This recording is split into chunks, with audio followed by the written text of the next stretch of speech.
ఇప్పుడు మనదంతా స్పీడ్ యుగం. అన్ని పనులు కన్ను మూసి తెరిచేలోపు అయిపోవాలి. ప్రపంచంలో ఏ మూలకైనా కొన్ని క్షణాల్లో ఫ్యాక్స్ ద్వారా ఏ వార్త అయినా పంపవచ్చు. ఎప్పుడో కొన్ని సంవత్సరాల కిందటి విజ్ఞానం కంప్యూటర్లో కొన్ని బటన్లు నొక్కితే మీ ముందు ఉంటుంది. మనకి ప్రతిదీ తొందరే. ఆహారం, పని, విజ్ఞానం అన్ని నిమిషాల మీద అయిపోవాలి. ఫాస్ట్ ఫుడ్స్ కూడా అలా వచ్చినవే. కానీ అన్ని పనులు కూడా అలా అవ్వవు. కొంత సమయం కేటాయించాలి, కొంత ప్రయత్నం చేయాలి, మరి కొంత కష్టపడాలి. ఒక పుస్తకంలో ఒక పేజీ దాకా రావడానికి కొంత సమయం పట్టిందే లేదా? అలాగే మీరు ఏదైనా సాధించాలంటే కొంత సమయం ఓపికతో ఉండాలి. అసలు ఆధిపత్యం అంటే ఏంటి? ఆధిపత్యం అంటే ఒక చర్యలో ఎంత ఉన్నత స్థాయికి ఎదుగుతారంటే ఆ చర్య చేస్తుంటే అందులో అన్కాన్షియస్ శ్రేష్టత కనబడుతుంది. 5వ డిగ్రీ బ్లాక్ బెల్ట్ సాధించిన ఒక కరాటీ మాస్టర్ విషయం తెలుసుకోండి. ఒక గుద్దు గొద్దాలన్నా, ఒక చెక్క ముక్కని తన్నాలన్నా దానికి కావలసిన ప్రతి చిన్న కదలిక గురించి ఆలోచించనక్కర్లేదు. అతను ఒక పిడిగుద్దు గుద్దేటప్పుడు అతను ఇలా అనుకోనక్కర్లేదు. ముందు నేను నా చెయ్యి ఎత్తాలి, ఆ తర్వాత వెనక్కి జరపాలి, చివరగా ఒక బలమైన శక్తితో ఎదుటి వాడి మీద ఆ చేతిని వాడి అతడిని గుద్దాలి. కొన్ని వందల రోజులు ఎడతెగని సాధనలో ఏకాగ్రత చిత్తంతో అతను ఏ స్థాయి ఎదిగాడంటే అతను గాలి పీల్చినంత తేలిగ్గా ఒక పిడిగుద్దు విసరగలడు. ఇదే సూత్రం అటు పియానో వాయించిన వాడికి, ఇటు గొప్ప క్రీడాకారునికి కూడా వర్తిస్తుంది. మీకు కూడా ఇదే సూత్రం ఒక గొప్ప లాయర్కి కూడా వర్తిస్తుంది. ఒకసారి కోర్టు రూములో ఆ లాయర్ లేచి నిల్చుందంటే ఆవిడ దృష్టిలోని అణువణువు న్యాయాధికారి ముందున్న కేసు మీదే కేంద్రీకరించి ఉంటుంది. ఇంకేదీ గుర్తుకురాదు. కాలం గడిచిందే తెలియదు. నిజమైన విజేత తను విజయం సాధించే పనిలో మునిగినప్పుడే ఆ క్షణంలోనే జీవిస్తాడు. మీకు అలాంటి అనుభవాలు జరగాలి. మీరు ఆటలు ఆడిన సందర్భాలు గుర్తు తెచ్చుకోండి. అందులోనూ ఆ ఆట అతి ముఖ్యమైనదైతే మీకు ఇంకేమీ గుర్తు రాలేదు, ఇంకేది అవసరం లేదు కూడా. గంటలు క్షణాల్లాగా గడిచిపోతాయి. మీరు పరమానంద స్థితిలో ఉంటారు. జేబీ కాబెల్ అనే ఆయన ఒక మాట అన్నారు. మనిషికి తనదంటూ ఏమీ లేదు, కేవలం తన సొంత శరీరం తప్ప. అది తాత్కాలికంగా ఇచ్చిన అప్పు. కానీ ఆ శరీరానికి ఎంతో ఆనందం అనుభవించే శక్తి ఉంది. మనకి అసాధారణమైన ఆనందం పొందే శక్తి ఉంది.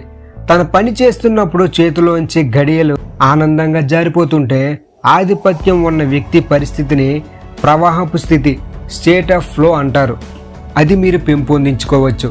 కరాటే మాస్టరు తన సాధన చేస్తున్నప్పుడు, పోటీ పడుతున్నప్పుడు ఈ ప్రవాహపు స్థితిని పొందినట్టుగా మీ మనస్సు, శరీరం, ఆత్మల మీద ఆధిపత్యం సాధించాక మీరు కూడా ఈ ప్రవాహపు స్థితిని చేరుకోవచ్చు. ప్రవాహపు స్థితి అంటే ఏమీ లేదు, అకుంఠిత దీక్షతో కూడిన ఏకాగ్రత చిత్తం. కానీ ఒక అద్భుత భావన కలుగు చేస్తుంది ఇది. ఈ క్షణంలో జీవించడం అలవర్చుకుంటే ఆధిపత్యం, ప్రవాహపు స్థితి ఒకదానితో ఒకటి ఢీకొంటాయి. ప్రతి మాస్టర్ ఈ క్షణం కోసం బ్రతుకుతాడు. అలాంటి విద్యను అభ్యసించిన ప్రతి వాళ్ళు ప్రవాహపు స్థితిని అనుభవిస్తారు. వీళ్ళందరిలో ఉన్న కామన్ అంశం ఏంటంటే వాళ్ళకి ప్రతి క్షణము అమూల్యమైనదే. అందుకని ప్రతి క్షణము వాళ్ళకి అవసరమైన వాటి గురించి ఆలోచించి ఫలప్రదం కానీ చిన్న విషయాలను పక్కకు తోసేస్తారు. పేదరికంలో పెరిగిన ఒక అమ్మాయి ప్రపంచంలోకెల్లా గొప్ప కంటి డాక్టర్ అవ్వాలని కలలు కంటుంది. కాంతి పుంజంకున్నంత శక్తితో ఆమె గనుక తన లక్ష్యం మీద శ్రద్ధ చూపితే ఆమెలో నుంచి నమ్మలేని శక్తులు బయటకు వస్తాయి. అవి ఆమె కోరిక తీర్చడానికి ప్రయత్నించడమే కాదు, ఆమె ప్రతి క్షణంలోని జీవించి అందులోని అసలైన ఆనందాన్ని అనుభవింపజేస్తాయి. తనకేం కావాలో దాని మీద దృష్టి కేంద్రీకరించి ఉంది. ఇంకా వేరే ఏమి తనకి పట్టవు.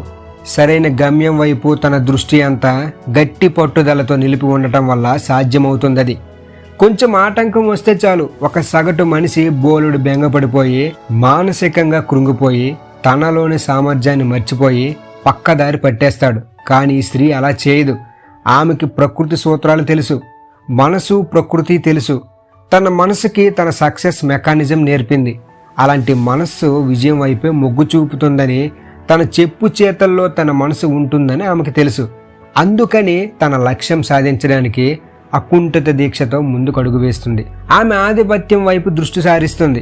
ఆ ఆధిపత్యం క్రమంగా రోజూ కాకపోయినా పారుతూ రావటం అనుభవిస్తుంది. పరమానందం, పరమ ప్రశాంతత అంటే ఏమిటో తెలుస్తాయి. తన జీవితం ఒక పరిపూర్ణమైనదని గుర్తించడం మొదలెడుతుంది. స్పీడ్ యుగం నుంచి పైకి ఎదుగుతుంది. ప్రావీణ్యత ఏ ఆధిపత్యం కన్నా కావలసినట్టు మనస్సు, శరీరం, ఆత్మల ఆధిపత్యానికి కూడా క్రమశిక్షణ, పట్టు వదలని దీక్ష, కష్టపడే తత్వం కావాలి. కానీ దాని ఫలితాలు ఎంత అనూహ్యంగా ఉంటాయంటే మీరే ఒప్పుకుంటారు. మిమ్మల్ని మీరు గట్టిపరుచుకునే లక్ష్యం కంటే ఉన్నతమైనది ఇంకొకటి లేదని. ముఖ్యంగా మీలో ఉండాల్సినవి శ్రద్ధ, కోరిక. ఏ ముఖ్య లక్ష్యమైనా అవసరమైనట్టే ముందు మీరు ఏం కావాలనుకుంటున్నారో సరిగ్గా తేల్చుకోండి. తీరిగ్గా కూర్చొని మీ కోరికలను విశ్లేషించుకోండి.